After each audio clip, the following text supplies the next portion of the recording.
Bonjour à tous, bienvenue sur le Figaro TV et bienvenue à Louis Gallois qui sera notre premier invité. L'énergie est notre avenir, économisons-la. Le célèbre slogan n'est-il pas à côté de la plaque?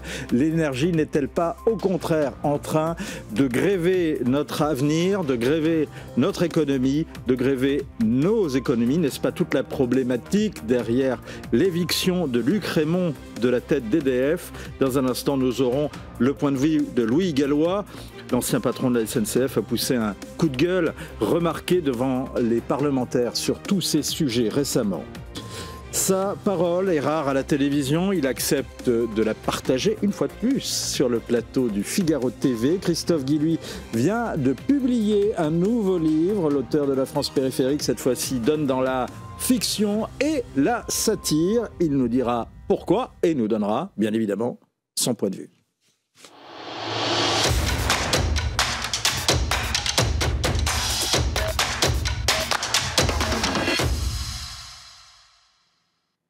Bonjour Louis Gallois. Bonjour.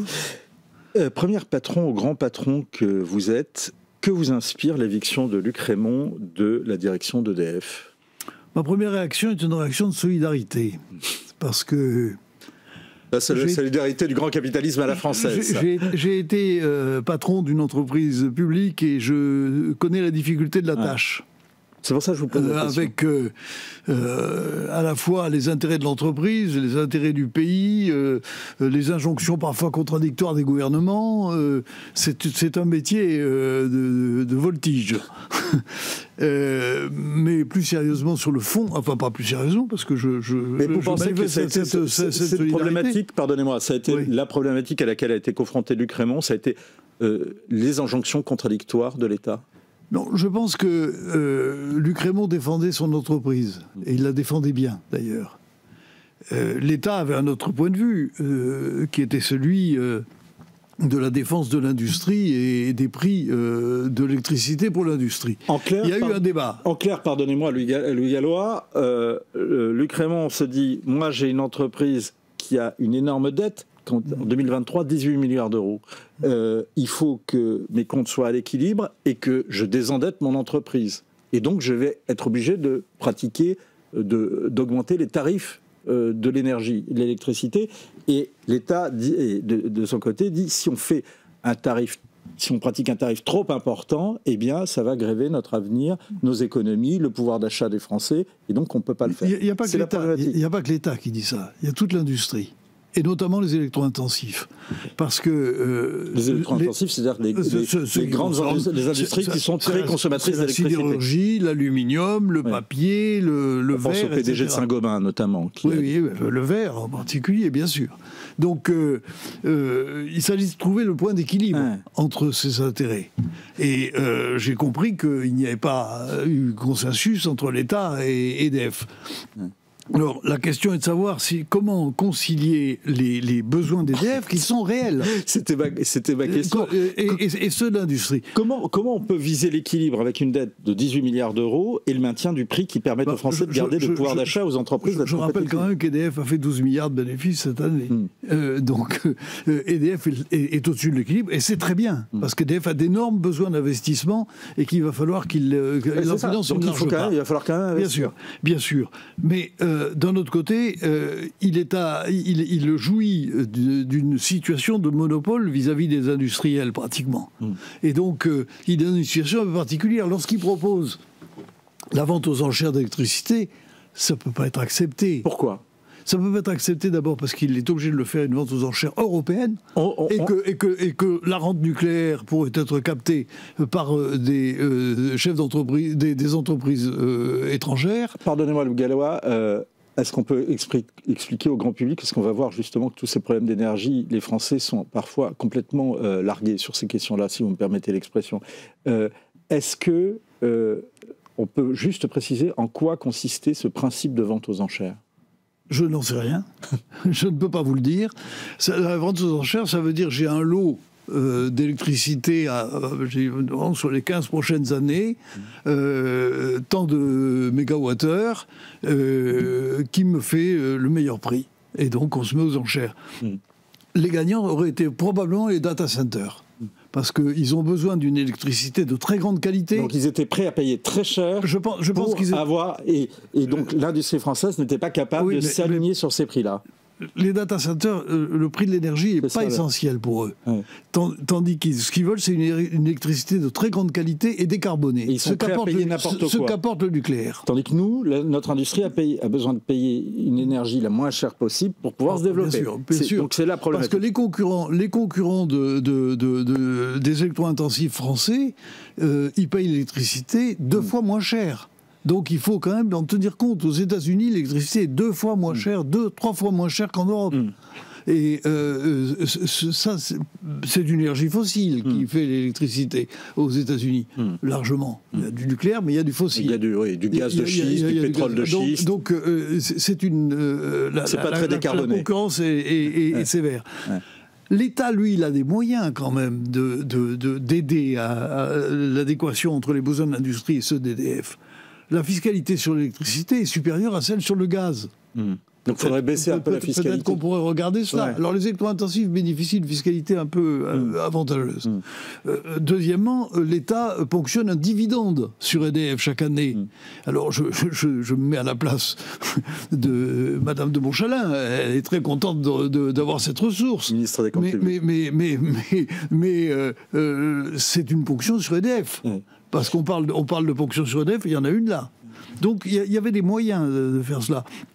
Et d'autre part, je pense que il faut se poser la question de l'équilibre, savoir si les ménages payent l'électricité au bon prix et l'industrie au bon prix. En Allemagne, les ménages payent l'électricité plus cher que l'industrie. L'industrie bénéficie de prix qui sont, de quelque sorte, subventionnés par les ménages. Est-ce qu'il ne faut pas regarder cela aussi en France quand on voit l'enjeu majeur qu'est la réindustrialisation ? Est-ce qu'il n'y a pas... Alors, je comprends, mais est-ce qu'il n'y a pas un problème ? C'est-à-dire que d'un côté, on a un problème effectivement de sous-industrialisation, on va y revenir, et la deuxième chose, est-ce qu'il n'y a pas un problème également pour les ménages ? Un problème d'inflation pour les ménages, à une époque où, on le sait, le travail ne paye plus. Donc, les leviers, quand même, sur la tarification vont être compliqués. Vous avez employé une expression que je partage. Le travail ne paye plus. Il faudrait bien que le travail paye en France. Et je pense que nous avons un problème d'évolution salariale. Est-ce que, question au grand patron, mais que vous êtes, mais qui a été proche également de Jean-Pierre Chevènement, est-ce que justement notre problème n'est pas aussi dans notre modèle social, qui devient trop coûteux ? Le modèle... Si on commence à dire qu'on va brader le modèle social pour financer la défense ou pour financer l'énergie, ça ne marchera pas. Ouais. C'est pas ça. Non, ça au niveau de l'opinion, ça joue le On a le droit de regarder comment le modèle social le coût du modèle social, mais il ne faut pas penser qu'il va baisser beaucoup parce que vous avez un nouveau risque qui arrive, c'est la dépendance. Le risque dépendance, ça va être le 5e risque de la sécurité sociale et il va coûter cher. En revanche, il y a des progrès à faire. Moi, je suis, par exemple, partisan, à titre personnel, de plafonner les prestations sociales en fonction des ressources. Et pour concentrer l'effort du budget social sur les plus défavorisés. Mais les gens vous diront, mais on a travaillé toute notre vie, c'est pas pour avoir quand même, et on a cotisé toute notre vie. C'est pour avoir des retraites. Bien sûr que les gens ont droit à avoir des retraites. C'est pas pour avoir quand même plafonné. Oui, mais je constate qu'il y a un avantage fiscal pour les retraites. Je sais que j'en parle d'autant plus que je ne suis pas aux affaires, mais cet avantage fiscal est-il justifié alors que le niveau de vie des retraités est supérieur à celui des actifs ? Vous n'êtes pas aux affaires, mais vous ne les avez pas lâchés. Dernière question sur l'affaire Luc Rémont, parce qu'il y a d'autres points qui seront intéressants, qui vont être intéressants à voir ensemble. C'est quand Luc Rémont dit « Je n'ai pas de leçon de patriotisme industriel à recevoir », il vise les patrons qu'il avait accusés de pénaliser le secteur par des prix jugés non compétitifs. Est-ce que c'est vrai ? Je pense que Luc Rémont est un patriote industriel tout à fait convaincu. Et son parcours le montre. Et son parcours montre quand même qu'il a fait pas mal dans la banque d'affaires. Donc oui, il était chez Schneider Electric, qui était une très très belle entreprise. Donc, il n'y avait pas de leçon à recevoir. Non, je pense qu'il défend les intérêts de son entreprise. Et encore une fois, on ne peut pas demander à un patron autre chose que de défendre les intérêts de son entreprise. Alors, on parlait tout à l'heure... Même si... il doit ne pas oublier qu'il est français. Oui, les patrons américains n'oublient pas qu'ils sont américains actuellement. Hein. Donc, est-ce que c'est pas un problème? C'est très intéressant ce que vous dites là, comme tout ce que vous dites depuis le début de cette interview, mais est-ce qu'il n'y a pas un problème justement? Est-ce qu'avec cette expression, il n'a pas révélé un problème? Il y a un tabou même dans le patronat français, c'est un problème du rapport du patronat, du CAC 40 et même de toute une partie de nos élites économiques françaises par rapport à cette notion de patriotisme. Est-ce qu'on n'a pas souffert un petit peu du fait que ce qui était le plus obscène aux yeux de toute cette partie-là de la population et de nos élites, c'était que le patrie, c'était obscène? Je ne pense pas que ça soit cela. Je pense qu'on n'a pas fait appel au patriotisme des patrons. On n'a pas fait appel à leur patriotisme. Et je pense qu'on pourrait plus faire appel à leur patriotisme. Mais ceci en assurant un écosystème qui soit accueillant dans notre pays. Mais on peut faire appel au patriotisme. Vous savez, les Français, dans les grandes occasions, ils se révèlent patriotes comme les autres. Hein. On va revenir sur les prix de l'énergie, Louis Gallois, puisque c'est quand même une question essentielle, et vous avez fait une intervention remarquée auprès des parlementaires récemment. Je vous propose d'écouter ce que dit François Pierrard, qui dirige l'Observatoire Hexagone, qui vient de réaliser une étude très intéressante sur le rapport des Français à l'énergie et sur leur opinion par rapport à la politique de l'énergie en France. C'est très instructif. Je vous propose d'écouter un extrait. Il était à votre place hier et on y revient tout de suite. Une étude de l'Institut Montaigne montrait qu'une majorité des Français trouvent que l'énergie nucléaire est une énergie plutôt bon marché. Une majorité, certes, mais une courte majorité, seulement 55% des Français estiment cela. Et pourquoi? Parce qu'aujourd'hui, je pense qu'il y a un déficit d'information des Français sur le coût réel des différentes énergies. Aujourd'hui, on ne comptabilise pas de manière exhaustive les coûts de chaque énergie. Et je vais vous donner un exemple. Vous avez peut-être entendu parler du plan de 100 milliards d'investissements de RTE pour rénover notre réseau électrique. En réalité, sur ces 100 milliards, vous avez 40 milliards qui sont dédiés à la connexion en termes de réseau électrique de nouveaux champs d'éoliennes offshore. Et ces 40 milliards ne sont pas comptés dans le coût spécifique des renouvelables, mais dans le coût de l'ensemble du réseau électrique. Est-ce que beaucoup de gens en ont conscience? Le doute est permis. Alors ce chiffre, c'est vous qui l'avez donné, hein, Louis Gallois. Oui, absolument. C'est pas uniquement d'ailleurs l'éolien offshore, c'est la totalité des énergies renouvelables qui sont extrêmement décentralisées et qu'il faut raccorder au réseau. Ouais. Donc, comme elles sont décentralisées, ça coûte à chaque fois cher de les raccorder au réseau. Alors que quand vous faites Flamanville, sur un site où il y a déjà des centrales nucléaires, vous n'avez pas de raccordement, pas de coût de raccordement. Or, toutes les nouvelles centrales que l'on va construire... Ce que vous êtes en train de me dire, c'est que le nucléaire, il n'y a pas de coût de raccordement, et en plus, ça va être plus puissant. Donc c'est quand même plus intéressant de ce point de vue-là, en tous les cas pour les consommateurs. Le nucléaire a l'avantage, d'abord, le nucléaire existant est relativement bon marché, et cette rente, il s'agit de savoir si on la partage entre EDF et l'industrie, et les ménages, et il y a un arbitrage, on en a parlé, mais le nucléaire présente également, pour l'avenir, des avantages sur le raccordement, et surtout sur la stabilité de la production et la prévisibilité de la production. Quand vous avez de l'éolien et du solaire, vous ne savez pas quelques heures avant quelle va être la production. Il faut qu'il fasse beau, et l'hydroélectrique pareil, il faut qu'il fasse beau, il faut qu'il y ait plu, et oui, bien, il faut qu'il y ait du vent. Surtout, ça arrive, mais surtout... le nucléaire, lui, échappe à toutes ces contingences. Et c'est pour ça qu'il faut... Alors actuellement... Ce sont les énergies intermittentes qui ont la priorité d'accès au réseau. C'est-à-dire les électrons intermittents passent devant les électrons nucléaires. Ça oblige le nucléaire à s'adapter aux énergies intermittentes. Mais ça, il peut s'adapter. L'inverse.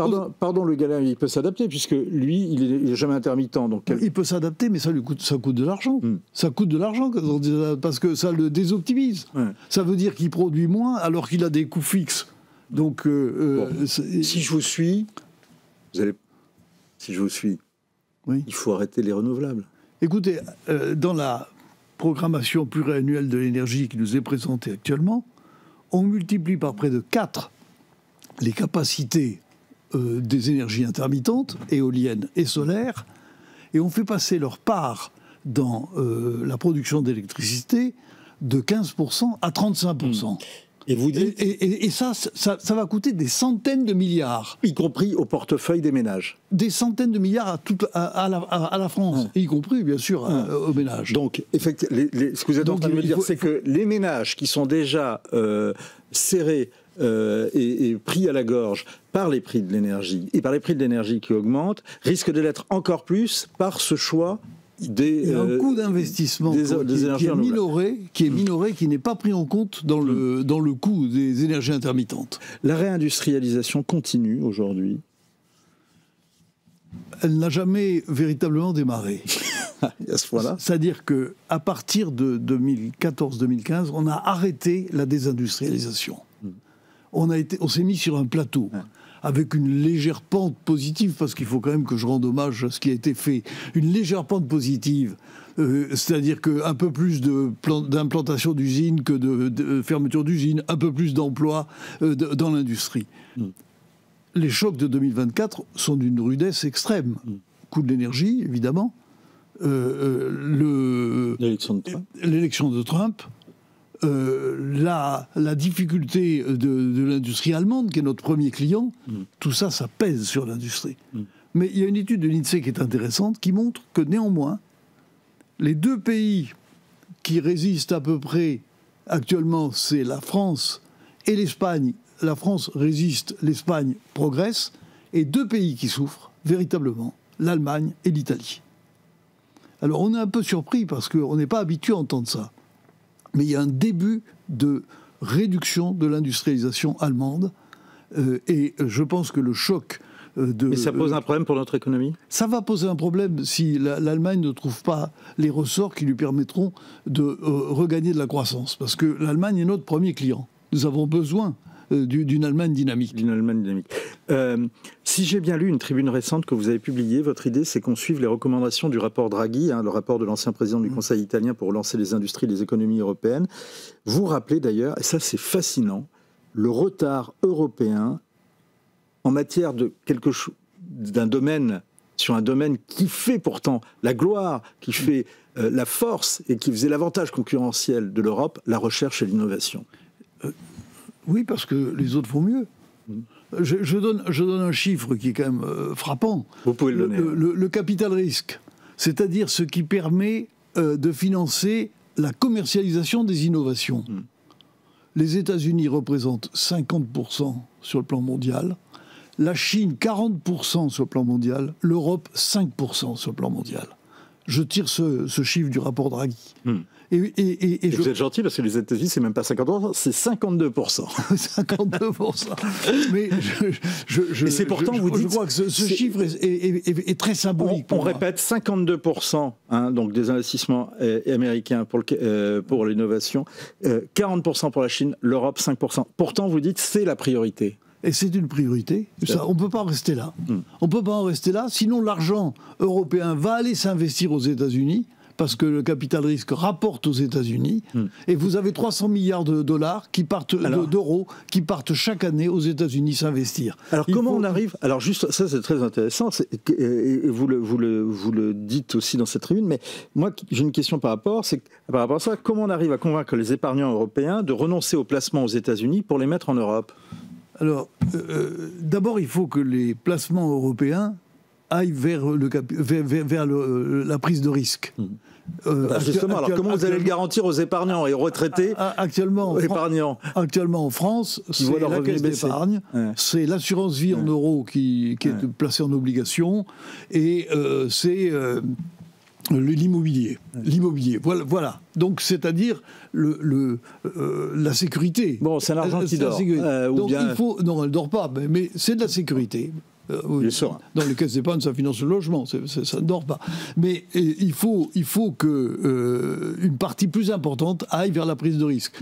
Si ce risque, il faut le modérer. Et le rôle d'institutions comme la BPI ou le rôle d'institutions comme l'État, c'est justement de modérer cette prise de risque pour que les gens l'acceptent, mais il faut que l'argent aille vers l'industrie. Donc il faut garantir un peu ces placements. Il faut garantir ces placements.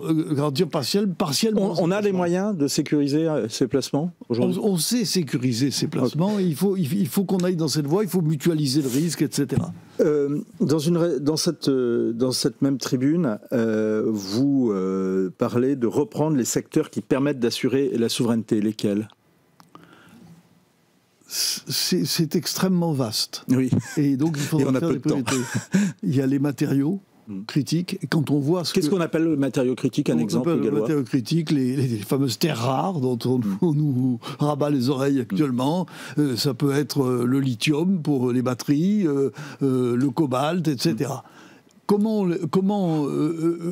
on voit à quel point Trump est focalisé sur ces matériaux critiques, on se dit que c'est vraiment important. Ça, c'est la première chose. La seconde chose, ce sont des produits comme les semi-conducteurs.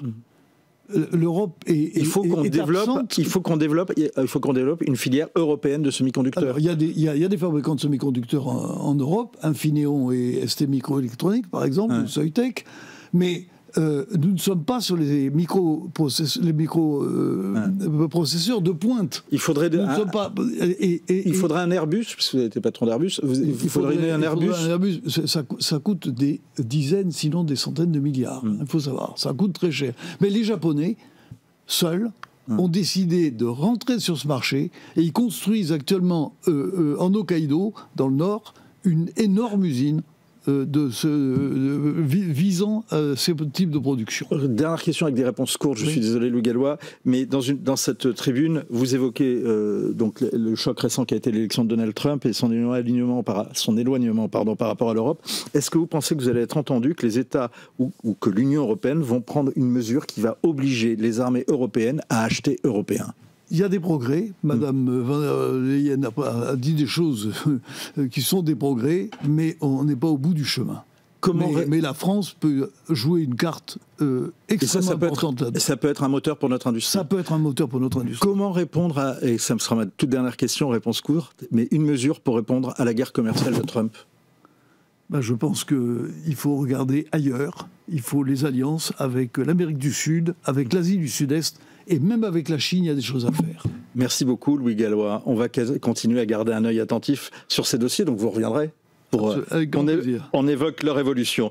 Merci beaucoup. Dans l'actualité de la semaine également, on parlait justement des questions environnementales. Il y a eu un rebondissement à l'Assemblée nationale avec le vote en commission, la commission spéciale sur la simplification de l'économie, de la fin des zones à faible émission. Je vous propose d'écouter d'ailleurs le président de cette commission. Et aujourd'hui conduit à une ségrégation sociale qui est inacceptable et qui fait qu'un certain nombre de professions ne peuvent plus accéder dans les grandes métropoles, qui fait qu'un certain nombre, les plus précaires de nos concitoyens ne peuvent plus accéder dans les métropoles, et c'est parfaitement inacceptable. Voilà qu'on propose, nous, la suppression dans un certain nombre d'amendements pour 26, contre 11, abstention 9. Notre commission a adopté les amendements identiques 1506 et 583 qui font donc tomber l'ensemble du reste de la discussion commune. Je vous remercie. Bonjour Christophe Guilluy. Bonjour. Que vous inspire le rejet en commission des zones à faible émission? C'est la revanche des dépossédés? Ils sont peut-être allés un peu loin avec les ZFE. Les députés qui ont rejeté les ZFE? C'est-à-dire que... Ah non, le contraire, c'est-à-dire qu'effectivement... Je sais que vous êtes contre-intuitif, mais quand même... La ZFE, c'était le bouclage entier et définitif de ce que j'appelle les citadelles, c'est-à-dire les grandes métropoles. Et symboliquement, la mise à l'écart de tous ceux qui n'y vivent pas, quoi. Donc il y a quand même un réflexe là pour le coup de protection de métropolia, de ce que j'appelle métropolia, c'est-à-dire on va y venir, de ces grands centres urbains qui symbolisent, on va dire, le modèle économique. Le dispositif quand même avait pour but d'améliorer la qualité de l'environnement dans les villes en diminuant les émissions de particules fines. Bien sûr. Vous n'y croyez pas? Non, mais c'est. Il y a toujours, je veux dire, aujourd'hui, on n'est plus du tout frontal. Donc, les politiques, j'allais dire, accueillent des événements comme ceux-là de manière très, très douce. Et là, il s'agissait évidemment de protéger l'environnement. Je rappelle que le mouvement des Gilets jaunes a aussi démarré sur une taxe environnementale. Mais la réalité que vivent les gens par rapport à tout ça, c'est l'idée d'un nouvel octroi pour entrer sur ces territoires-là. Alors, pourquoi c'est important? Parce qu'aujourd'hui, je dis aujourd'hui et depuis une cinquantaine d'années, l'essentiel de l'emploi, l'essentiel des richesses sont créées dans les grandes métropoles.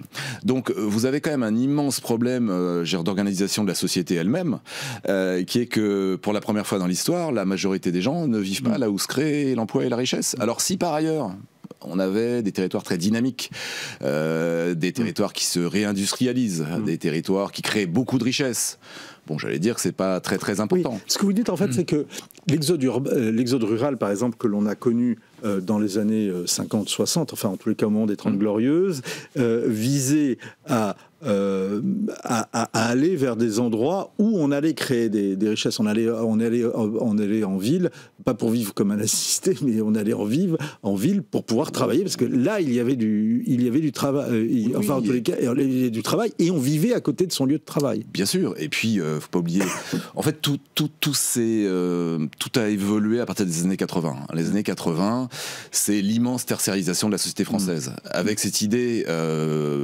cette pensée magique, j'allais dire, qui est que on allait créer l'essentiel des richesses de ce pays dans ces grandes ville qui était d'ailleurs, je me rappelle, un horizon indépassable, parce que la DATAR travaillait déjà là-dessus dans les années 80. Avec donc la direction d'aménagement du territoire. Oui, c'est ça. C'est-à-dire qu'avec ces idées que finalement, bon, il y a une désindustrialisation, mais c'est pas très très grave, puisque les Chinois et les Indiens vont travailler pour nous.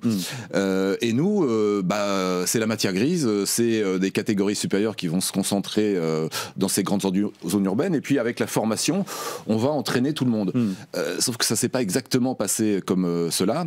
Les gens sont restés aussi sur place. Ça, faut pas oublier que, et c'est pour ça que c'est un chiffre que je donne toujours. La métropolisation est toujours confondue avec l'urbanisation. Ça n'a rien à voir. C'est-à-dire que, vous voyez, on a un chiffre, 80% des Français vivent dans des environnements urbains. D'ailleurs, l'INSEE, dans les années 2010, expliquait que 95% des gens vivaient sous influence urbaine.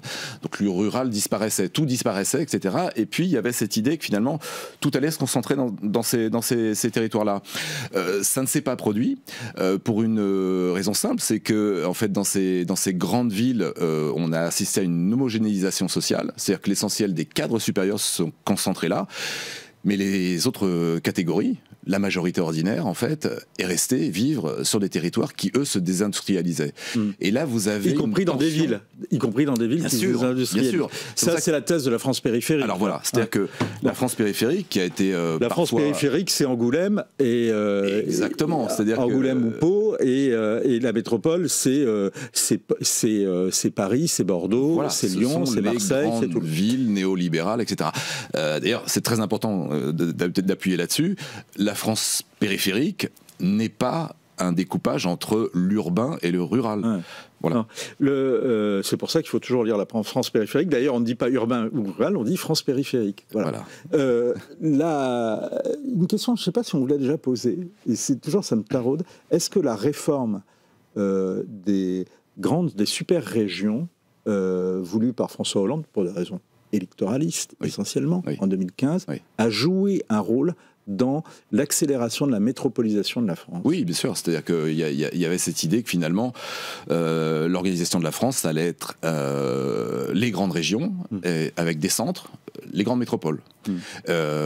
Et tout le reste disparaît. Et c'était une des dernières étapes de la mondialisation de la France? Oui, bien sûr. On a dévitalisé deux types de territoires.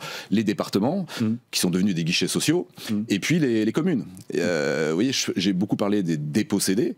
Alors je parle effectivement de catégories sociales, mais il ne faut pas oublier une chose, c'est qu'il y a aussi une dépossession politique des élus locaux. Moi, ce qui me frappe quand je me promène un peu partout en France, c'est que je rencontre des élus qui sont plutôt bons, et d'ailleurs des élus qui peuvent être de gauche ou de droite. J'ai des départements, des présidents de conseils départementaux qui connaissent parfaitement leur territoire. C'est-à-dire que des types hors sol, j'en rencontre peu en réalité dans cette France périphérique. Sauf que ces gens n'ont plus aucun pouvoir. Et toutes les réformes territoriales. D'ailleurs, de la banlieue de Toulouse l'autre jour. Oui, bien sûr. Et puis, il y avait c'était très vrai dans les années 80, cette idée que le big is beautiful, quoi. Plus on est gros, et plus on va résister à la mondialisation. C'était ça l'idée des grandes régions aussi.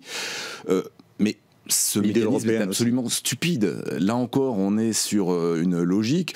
Finalement, s'il faut regrouper des régions, pourquoi finalement ne pas regrouper toutes les régions françaises et appeler cette grande région à l'échelle européenne la France? Enfin, vous voyez, on peut...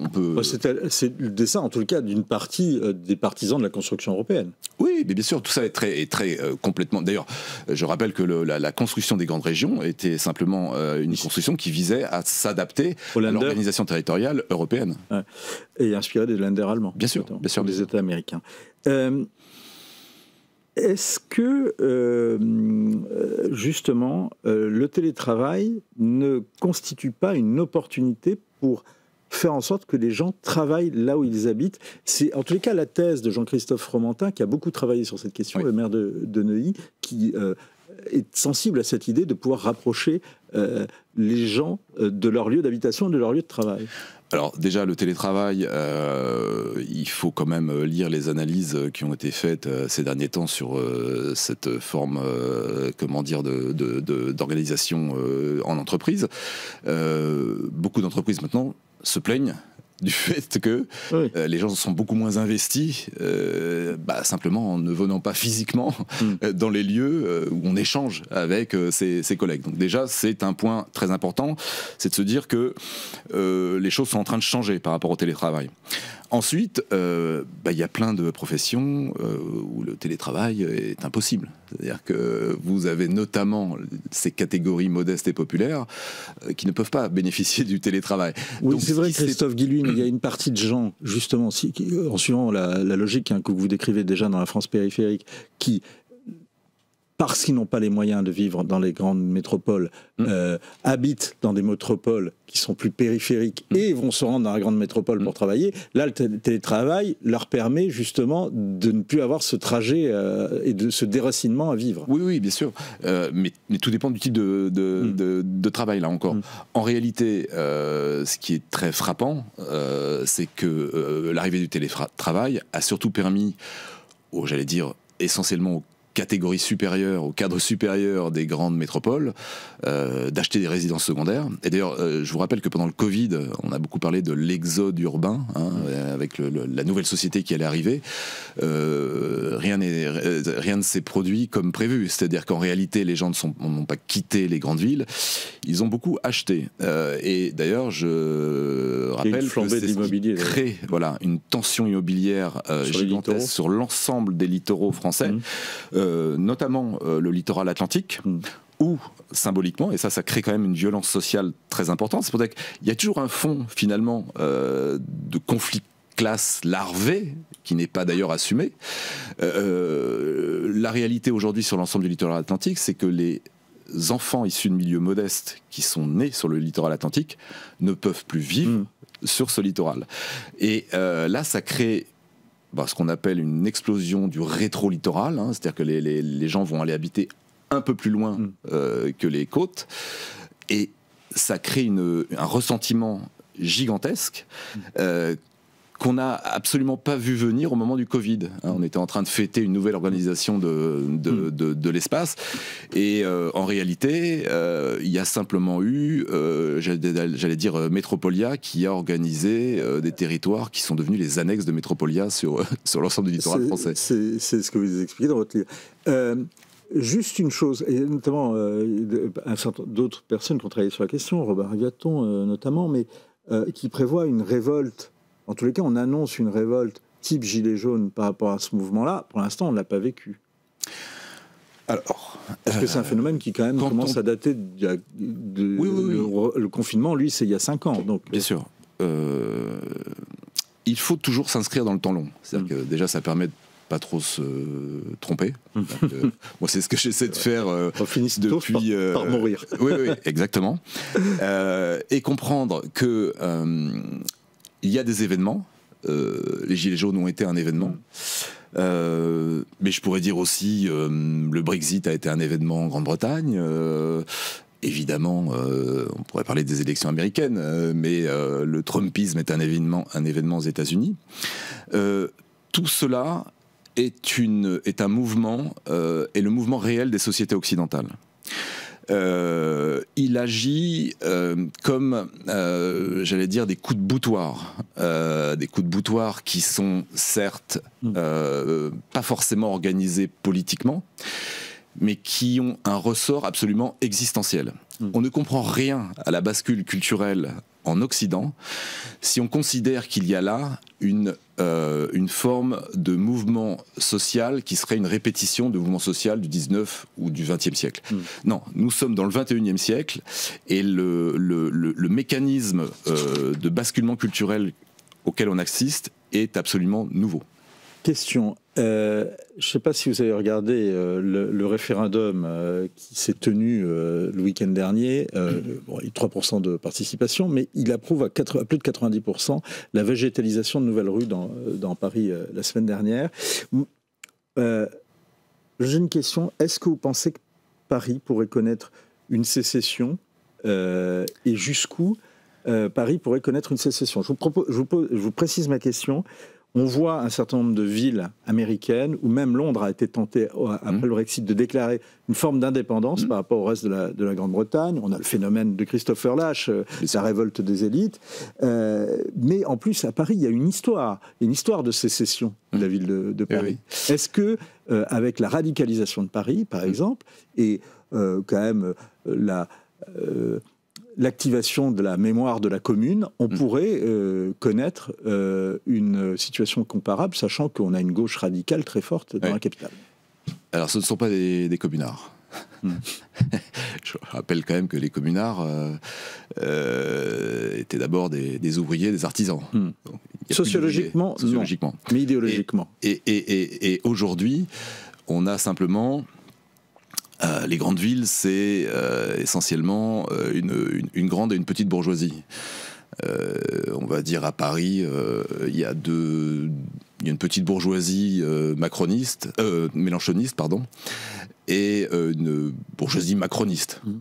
Alors vous allez me dire, il y a aussi la bourgeoisie conservatrice, mais on va dire qu'elle est en voie de disparition. Tout ce petit monde a tourné le dos à ce qu'est la société. Et c'est pour ça que, moi je me suis beaucoup intéressé aux travaux de Christopher Lasch, qui avait vu dans les années 80 ce qu'il appelait la sécession des élites. Mais moi, le clivage élite-peuple ne m'intéresse pas. Parce que en réalité, la question n'est absolument pas les élites, l'existence d'élites. Il y avait des élites qui étaient excellentes auparavant, la question c'est les élites d'aujourd'hui. Mais ce qui est plus intéressant encore, c'est de voir que par porosité, il y a eu un mécanisme de sécession de l'ensemble des catégories supérieures. Et symboliquement, et c'est pour ça que la géographie nous aide à comprendre l'évolution anthropologique des sociétés occidentales, cette société-là a tourné le dos à l'Hinterland. Ce que j'appelle l'Hinterland, donc la France périphérique et finalement la majorité ordinaire, les gens. Et il y a aujourd'hui une fracture culturelle entre ces espaces-là. Et là encore, pas de complot.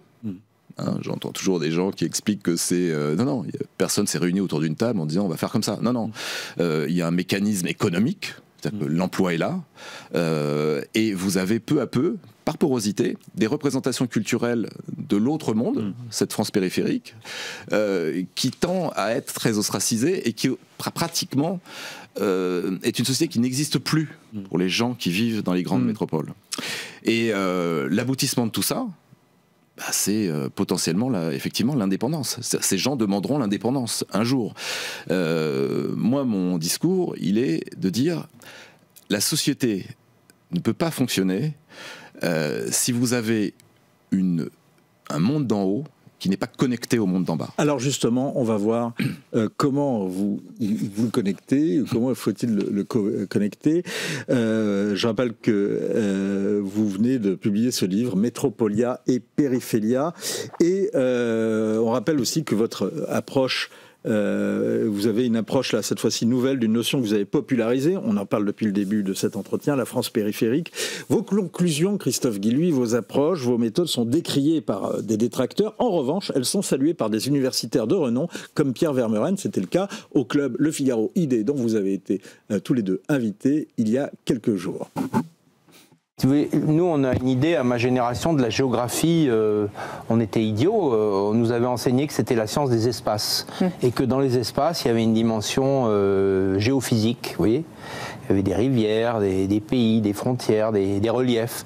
Et tout d'un coup, il y a une vingtaine d'années, une grande éponge a décidé que la géographie, c'était uniquement une question culturelle et sociale, que c'était un noyau dur de représentation sur lequel il fallait travailler, relative à la sexualité, au genre, aux problèmes d'environnement, bien évidemment, aux problèmes de migration à l'échelle mondiale, etc.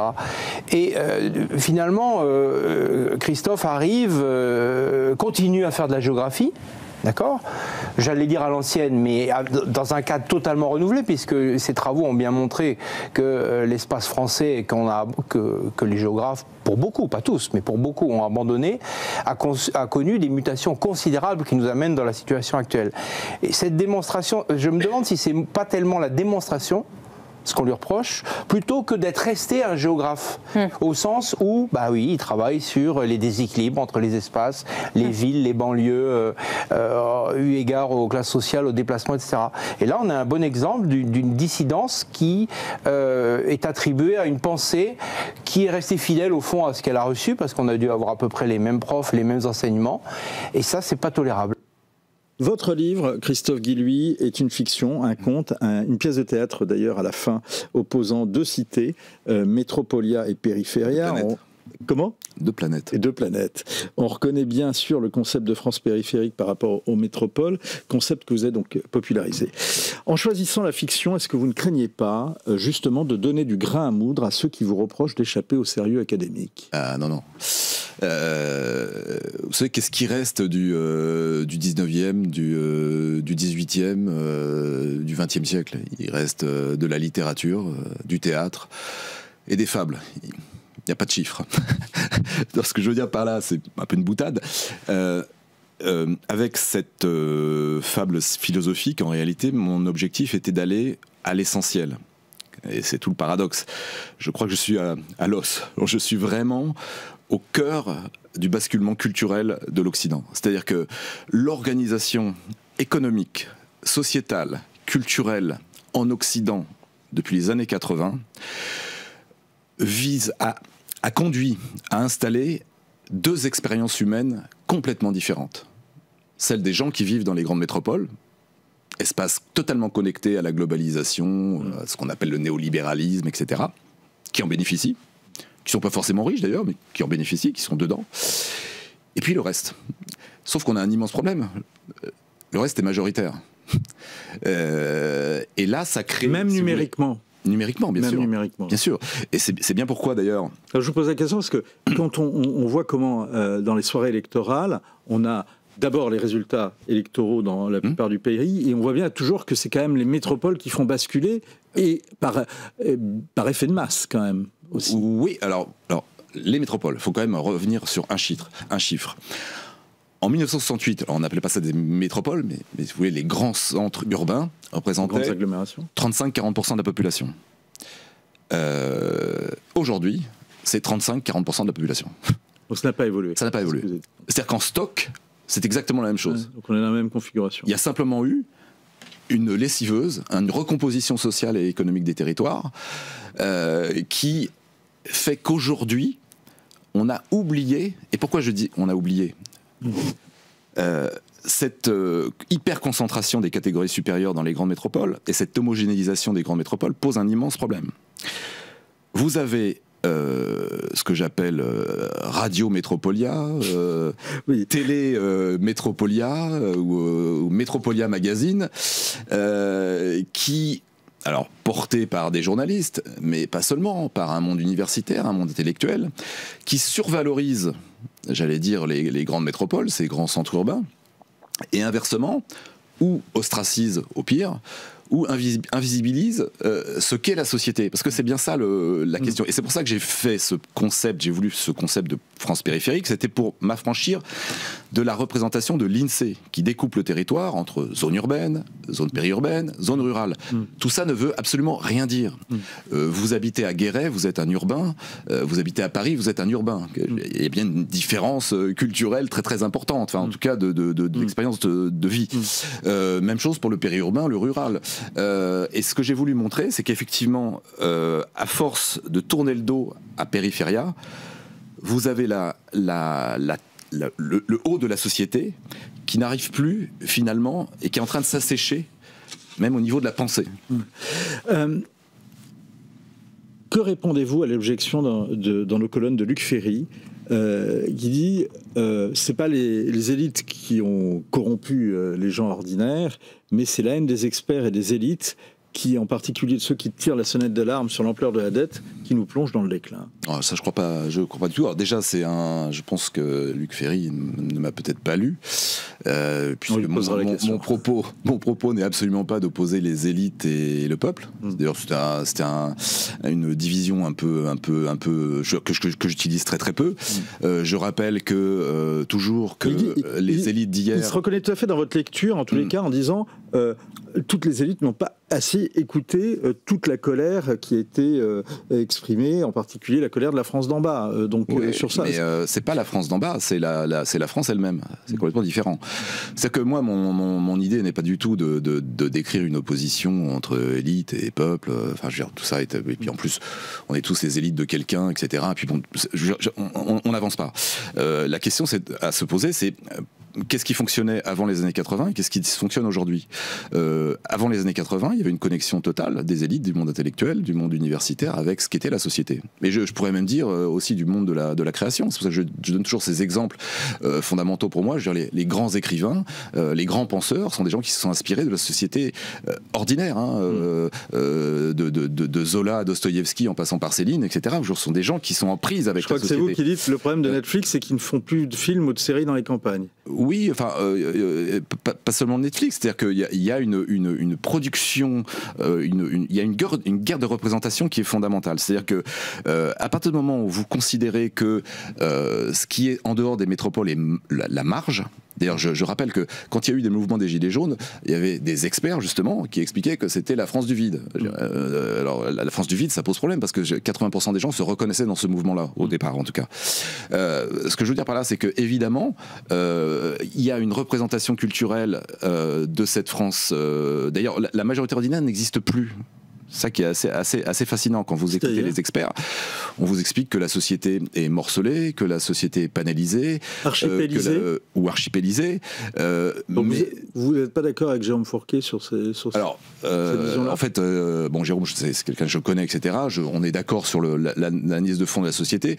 En revanche, je pense que l'analyse en panel de la société vient accompagner, j'allais dire, le No Society de Margaret Thatcher. C'est-à-dire que there is no society, il n'y a plus que des panels, il n'y a plus que des segments, et à la fin des fins, vous n'avez plus l'existence de cette majorité ordinaire. Or, je rappelle toujours que le monde d'en bas, c'est pas seulement les premiers de corvée, comme on les a appelés pendant le Covid. Une société, c'est d'abord des gens qui portent les valeurs de la société. Or, quand vous avez en permanence des représentations ostracisantes de la majorité ordinaire, vous ne mettez plus au centre ce qu'est la civilisation. Les gens ordinaires portent la civilisation et les valeurs de la civilisation. Alors, Julien, une thèse centrale de votre livre, c'est de dire que les métropolitains de l'idéologie métropolitaine, de Métropolia, libéral, bobo, extrême gauche, a réussi, donc ça fait quand même, il y a plusieurs idéologies, a réussi à imposer ces logiciels à toute la France, dont la France périphérique. Est-ce que la montée des réseaux sociaux ne rompt pas cette domination logicielle ? Alors, ça équilibre un peu les choses, mais ça ne suffit pas. En réalité, ce qui s'est produit depuis une trentaine, quarantaine d'années, c'est une forme d'autonomisation des catégories modestes et populaires, de la majorité ordinaire. Les gens n'écoutent plus Radio Métropolia, n'écoutent plus radio ou télé. Les Radio Métropolia n'existe pas, Christophe Guilluy. Il y a plusieurs. Vous allez, je sais que vous allez me dire, il y a quand même une forme de diversité, on va dire qu'elle est assez relative. Il y a un discours dominant. Pourquoi est-ce qu'ils n'écoutent plus ? Alors, on pourrait dire parce qu'ils sont stupides, parce qu'ils sont dans l'anomie, parce qu'ils ne s'intéressent plus à rien, parce qu'ils sont individualistes, etc. etc. Non, les gens font le constat que depuis une cinquantaine d'années, l'offre politique, mais aussi culturelle, ne les représente plus. C'est cette question-là qu'il faut se poser. L'autonomisation des catégories populaires, moyennes, est une réaction à l'ostracisation culturelle. Et c'est ça que j'essaie d'expliquer, c'est que cette autonomie, elle ne va pas s'arrêter. Et d'ailleurs, les coups de boutoir que je décrivais tout à l'heure ne cessent de se produire. C'est-à-dire que vous pouvez faire ce que vous voulez. À partir du moment où vous avez des prescripteurs d'opinion qui sont aujourd'hui enfermés dans les citadelles, qui sont aussi des citadelles intellectuelles, vous avez quelque chose qui dysfonctionne avec le haut qui ne parle plus au bas. On a très peu de temps, donc je suis obligé de vous demander des réponses courtes. Est-ce que d'abord, vous partagez l'inquiétude face à la montée des fake news et la perte de confiance des Français vis-à-vis des médias ? La défiance vis-à-vis des médias et la défiance par rapport à des représentations culturelles qui ne représentent pas précisément ce qu'est la diversité, ce qu'est devenu la majorité ordinaire. C'est-à-dire que la majorité ordinaire d'aujourd'hui, elle est... D'ailleurs, c'est très intéressant de voir, c'est qu'à chaque fois, on a une forme de caricature à chaque fois de cette France-là, qui a la France des petits blancs, etc. etc. Je note, les classes populaires d'aujourd'hui sont des classes populaires qui sont devenues multiethniques, multiconfessionnelles, ce qui ne veut pas dire multiculturelles. Mais est-ce que le concept de fake news, est-ce que les fake news vous font peur ? Non, moi je crois pas que... Enfin, évidemment que les fake news doivent être dénoncées quand il s'agit réellement de fake news. Mais j'observe quand même que depuis une cinquantaine d'années, les gens sont très calmes, sont toujours dans ce que j'appelle une forme de dialectique ordinaire à peser le pour et le contre. Ils sont plus nuancés. Ils sont beaucoup plus nuancés. Ouais. Je veux dire, les gens subissent quand même une désindustrialisation, une forme de fragilisation sociale et une fragilisation culturelle très forte depuis 50 ans. Que je sache, ils n'ont pas basculé dans la violence. Comment recréer un lien entre Périphéria et Métropolia ? Vous avez moins de 2 minutes. Il faut peut-être partir d'un constat. Par exemple, quand vous regardez la classe politique d'hier, c'est quoi un homme politique pour moi ? C'est d'abord un homme ou une femme qui aime les gens, qui s'intéresse fondamentalement à ce qu'est la société. Et la société, c'est la multitude. C'est pas des segments. Et je crois que un des points essentiels, c'est vraiment celui-là. Se dire, périphéria, les gens ordinaires, la majorité ordinaire, c'est le socle civilisationnel et le socle civilisationnel de l'ensemble des sociétés occidentales. Il n'est pas un surnuméraire. Là, le mécanisme qui est enclenché, en France mais aussi en Occident, c'est un mécanisme qui va aujourd'hui nous inciter, nous forcer à prendre en compte la réalité de la majorité ordinaire. Merci beaucoup c'est provocateur, un brin mauvais esprit, mais puissant et original. Vous ne serez peut-être pas toujours d'accord avec Christophe Guilluy, mais c'est comme toujours, c'est une cure d'altitude mentale, de quoi sortir plus intelligent, Métropolia et Périphéria. En plus, vous passez un bon moment. C'est un voyage extraordinaire aux éditions Flammarion. Inutile de vous dire que c'est à lire. Merci beaucoup. On se retrouve très vite sur le Figaro TV.